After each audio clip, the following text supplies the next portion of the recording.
I mean, you know, Were you ever stuck in low elo? yeah, of course. Like in my first season, season 3, I started playing, and I'd play like 1,500 games, and over that 1,500 games, there was the climb from unranked to Diamond 1. Okay. So, like, of course, 1,500 games, not like I breezed through it, you know, like, I got stuck in gold, gold 1, go back to gold 2, you know, like, back and forth, platinum, same thing, diamond. Went a little smoother. Diamond is actually the smoothest transition for me, but that's because I figured out Last Whisper was really overpowered. Hey everyone, this is Darius from the Shotcaller, joined once more by Bwipo. How are you doing after the win? I'm feeling pretty good about that win. I think we got to show off why I'm playing. Hilly really smurfed in the game, so it was really easy for us to, or really easy for me to play. Hilly smurfed? I thought Cap smurfed. I mean, in the laning phase, Hilly smurfed. Like enemy Okay, bot, like yeah. people forgot because Cap was killing people for the next 15 minutes. But like in the first 5 minutes of the game, enemy bot lane had to go base and run top because they just couldn't lane 2v2 anymore. They literally couldn't lane 2v2 because like Zyra died twice in 4 minutes. Then the pause came because Cap solo killed. And then, like after the pause, we were like, "Where are they?" You know, and I'm like, "He's probably behind this turret somewhere, or in base. They're probably swapping or something." And then, well, lo and behold, the enemy bot lane was like, "We can't lane anymore," and just ran top whilst we were freezing. So I'm pretty sure Hilly smurfed this game. Yeah. He as well, for sure. Yeah, poor Soaz, I guess, in that area. But, I mean, it was a very nice highlight reel for Caps, nonetheless. You guys managed to grab the fastest win of the split so far at 23 minutes, essentially. Well, almost 24. Yeah. Could have been 20 minutes if we finished on the first attempt when he took the Nexus turrets. You But kind of BM'd at the end of I mean, I feel like people were trying to get kills. I mean, I was just hitting the turrets, but yeah, whatever. You know, 23 minutes is still a pretty good time. Fantasy LCS points matter, nonetheless. That said, though, yesterday didn't go to plan. What went wrong against G2? I feel like in hindsight, there's a lot of things we could have done better in the draft. Like deny the Zyra Khan combo because we knew it was one of the things they could play. So like when 4-5, we were like, they have 3 combos left and we can only ban 2. And we just took a gamble, which would be their worst one, which we thought was going to be this. But you know, once they had Morgana and Tom Kench with gold funneling, it was incredibly difficult to get anything done. Like, we had Mundo top and then had Morgana Tom bot, which means that it's really hard to get anything done, really. So in hindsight, we actually think that from draft, this was not really a winnable game.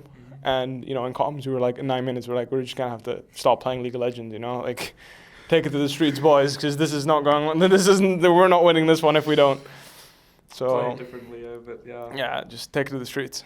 Perks put out a really nice tweet against for the Giants game, and he said that, you know, in a situation like this, after 9 minutes in a scrim, you just ask for a quick remake, please. So. Yeah, basically. I actually said that out loud during the pause. I was like, oh shit, I can't talk, you know, like, oops.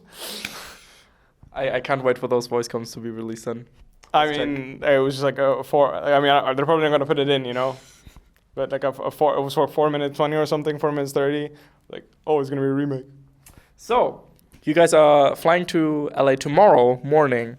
Found that one out. At what time?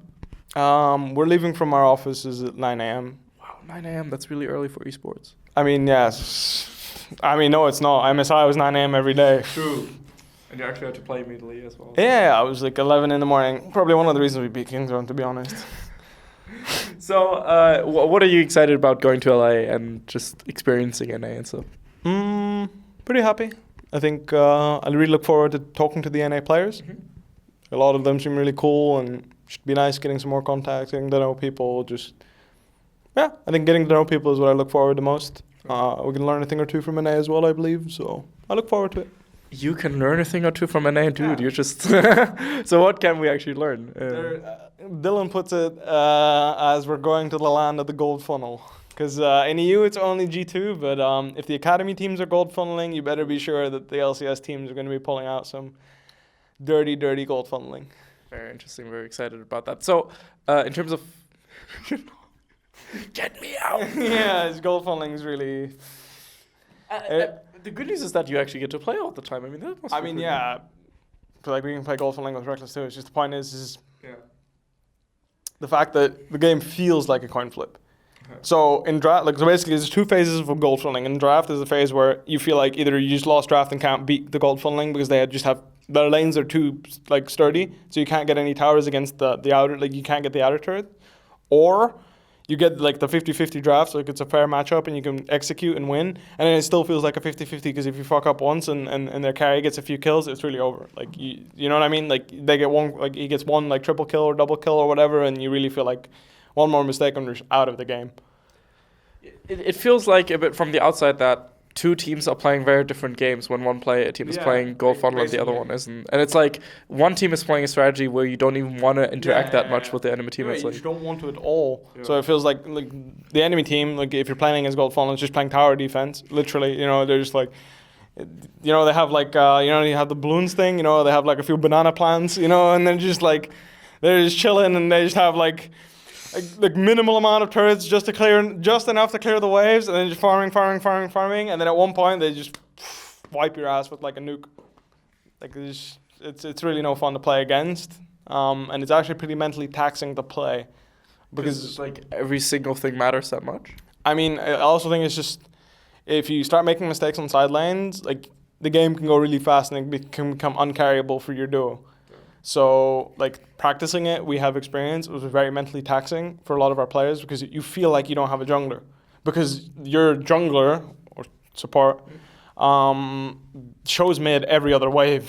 So they always can, like, not respect your jungler because, well, it's really obvious when he's there and when he's not there. Yeah. So it's very taxing to practice. And it's very anti-fun to play against as well. So change it. Yes, please. Like, actually, like, I don't think nerfing the champions that can Gold Funnel is going to do anything. I just think, like, for example, I've heard a lot of just, if you have a jungle item, you get less or no experience from lane minions. That could be a thing. But I think the experience is what makes it good, and I think the gold is what makes it overpowered. Mm-hmm. So if you take away the experience, it will only be good, and you will feel like you can at least, you know, like, you're not playing against level 15 Xayah when everybody else on your team is level 12, you know? Yeah. Like, that's just... You know the game's really lost when they have like an entire comp built around that guy, and then he's 3 levels up on everyone on your team. You just feel like, you know, just get me out. It feels like when you were stuck in low elo and then you go up against a Smurf and that person. It's something like that. But I mean, you know. Were you ever stuck in low elo? Yeah, of course. Like in my first season 3, I started playing, and I'd play like 1,500 games, and over that 1,500 games, there was the climb from unranked to Diamond 1. Okay. So, like, of course, 1,500 games, not like I breezed through it, you know, like, I got stuck in gold 1, go back to gold 2, you know, like, back and forth, platinum, same thing, diamond. Went a little smoother. Diamond is actually the smoothest transition for me, but that's because I figured out Last Whisper was really overpowered. In that season, I would play full AD Lee Sin and full AD Jarvan, jungle. Oh, yeah. And I would go Elder Lizard straight into Last Whisper, and nobody else did it, and I was just one-shotting people. Like, actually one-shotting people at, like, whatever level. You know, as soon as I finished my Last Whisper, it didn't matter if I was behind or ahead, I would one-shot them because the item was just giga broken. Makes me wonder if the new one's actually OP or not, because we haven't really been seeing it, but it's pretty good. But nobody's building it. Maybe we'll see it at Rivals potentially. So what's the situation with the team? Is Reckless going to fly with the team at all? I would assume so. Yeah, he's coming. So is there like any chances of him playing, or is it still going to be? Because I mean, the patches haven't really changed anything. I mean, yeah, like there's a chance, but you know, as long as the way we've been practicing is going to continue, we're probably going to play me.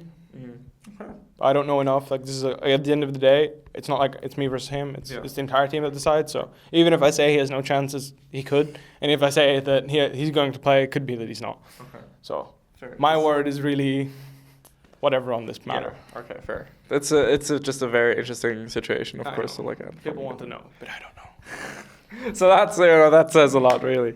But okay, so yeah, the 8.13 doesn't really change all that much. I feel like in terms of Aatrox is not mono. Yeah, he has lost his championhood. So do you think he's like completely unviable now? I mean, I think he's probably like, I think he's unplayable. Like I think it's just. Like, this champion needs buffs and fast. Okay. Like, I mean, it's just like he's such a clunky playstyle. It's so counterproductive with the way you want to like use his spells. Because basically you want to use your first Q and dash forward, but then you have to stay at the same range using your second Q. Yeah. But then you don't want to use the dash for the second Q to actually connect it, because if you do, then you can't hit your third Q. So I feel like there's probably a way where you can time your W to make him actually like deal damage. But right now it feels like he deals no damage because you can't actually connect his moves. And if someone just walks into your like not kill zone, he'll destroy you. Like, you can't even match up against it. So I think he's all around just a really shitty champion right now. He looks super cool though. He does, especially like. I mean, his the ultimate, skins the and World stuff. Ender, that's just awesome. Like, come on. I actually wish they changed his title from Dark and Blade to the World Ender because that would sound way cooler. Now, if I'm locking in Aatrox the World Ender over Aatrox the Dark and Blade, I know who's getting fucked up. Right now, I'm locking in Aatrox the Dark and Blade, and I'm feeding. But if I were locking in Aatrox the World Ender, I will guarantee you the enemy top laner would be feeding. Or bot laner. Right, yeah. Very interesting. Yeah, it's just such a weird timing as well because Aatrox was always irrelevant. I always liked Aatrox as a champion, as a concept. He always looked so cool. He You know, looks awesome. when I started playing, I was like, dude, that guy looks cool. I'm gonna play him. And then Yeah. it's like, okay. I mean, honestly, it's good for the game, I think. I think that he was in a really unhealthy state because of Titanic Hydra and Ginsu. Like, he was just abusing overpowered items, and he was the best abuser, so he would just either completely smash your game and just run to the side lane. You would need 3 people because he would just kill 2 and then walk away and then take your turret anyway. Like, I think, like, he was too powerful at what he did because of the items. So either, like, you got the items or you nerfed the interaction with him because he could just swing 3 times. Like, he's melee, right? So Ginsu would proc on him earlier. Yeah. And that was a big problem. But at the same time, I feel like, he never was relevant whatsoever. And then, like, the rework was... Like season 3, I mean, Or 4, like, I don't remember. But like, he saw play as a jungler or top laner. But my point is just that, like, this has just always been a champion that's like, he's feast or famine. yeah, And I think feast or famine champions, when they're good and competitive, usually means they're feast. You I know? remember the Darius days, dude. Like at season 5 Worlds. He's back now. Yeah, he's back now as well. But like season 5 Worlds, but like fresh when the rework came. Yeah, but that's basically what Aatrox is right now on this patch, and now that he's getting removed or changed. I mean, we all meme removed because he's really not a champion right now, but with the right buffs, maybe he can be something. Yeah, I think there are some hotfixes coming, but I think he needs a lot more than just hotfixes. But don't worry, if Riot reworks a champion, they will make it viable. So Swain took like a month until he was viable, really. But they buffed him, like, they buffed every single spell in his kit in one patch. Yeah, exactly. They legit buffed. I'm pretty sure that they buffed all 4 of his spells at least over 2 patches. It was 3 in one patch for sure. Yeah, But he's pretty OP actually. Ban Swain again, maybe? The meme returns? maybe.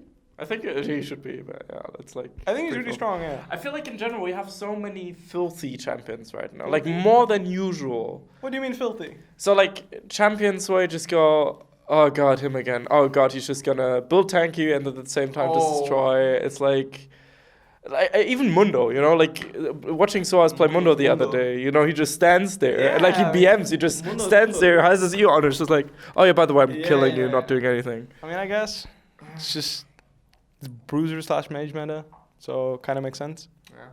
That's just what the meta is, like that's like the thing is that the reason why people feel like that is because AD carry's atomization was really overpowered, so they would just shred these champions even if they were going these items. But now that there's either no AD carry completely, or if there's an AD carry, their damage is tuned down so much, you feel like champions become unkillable because the guy that was supposed to kill him is either missing from your game, or he's trying to get his items to kill them, which is way more like you need 4 and 5 maybe items before you can actually start doing that again. Whereas we all know the 3-item crit spike. I mean, we at Fnatic are experts at getting the Tristana at 3 items. Tristana got buffed. Very excited about that. I will always love Tristana. So She's almost got 47% now.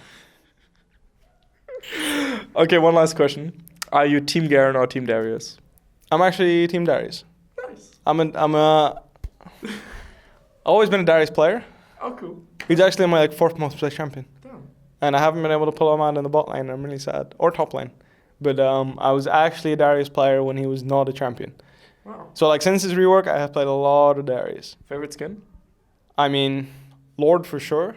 Oh, really? Oh, that's a special one. Okay. I mean, Lord is just it's the coolest one, like Lord Darius. Don't fuck with that guy. But like I feel like the Dread Nova is cool too. I think all of his skins are actually pretty badass. I think Bioforge is the most meh personally. I think his particle effects are pretty cool. Yeah, they're cool, but like it's just for me what's important is the feeling. Like Woad King, you're like you feel like a Scottish war, like whatever they call it, and you're just gonna fuck shit up. Like Lord Darius, like you feel like whoever steps up to you, he's gonna be put in his place. Yeah. But we have a pact at Fnatic that we're only using classic skins. Oh, okay. Yes, that's why you have been seeing me since the start of the split playing classic skins. So only classic skins. No skinners. No skinning. The faker mindset. Something like that. I really don't know where. Is there legit any Caps reasoning? and Reckless were like, no skins, guys, no skins. We cannot use skins anymore. Alright, sure, whatever. Right, just hates you because you're not promoting the money. I mean, the God King looks really cool though. God King Garen looks cool. I don't really like. I like God King Darius, but his ultimate just disappoints. The Wolf is not as cool as the Axe. The Wolf is also not as cool as the line, I personally feel like. But I think we need to also calm it down a little because you and your long interviews. My teammates need me. They do. Anything you want to say to the Fnatic fans? Thanks so much for supporting me within our new lineup. We're doing it because we think it's the way to go. We have the support of Reckless, and we want everybody that supports Reckless to support us too, because at the end of the day, it was also his decision. Just thanks so much for everybody, and to everybody we disappointed against G2. I hope we can have a better showing next time we play against them. Thanks, bye. Thanks, guys. Awesome. This was Bwipo, and there's from the Shotcaller. I hope you had a good day. See ya again in 2 weeks, and good luck at Rift Rivals. Thank you very much. See you guys. Hey everyone, this is Darius from the Shotcaller, and I hope you just enjoyed that interview. This is a generic end card, so make sure to click here for another interview or here for a different interview. And if you want to check out more content, specifically from the NALCS, make sure to visit theshotcaller.net for more interviews and other esports content. Have a good day.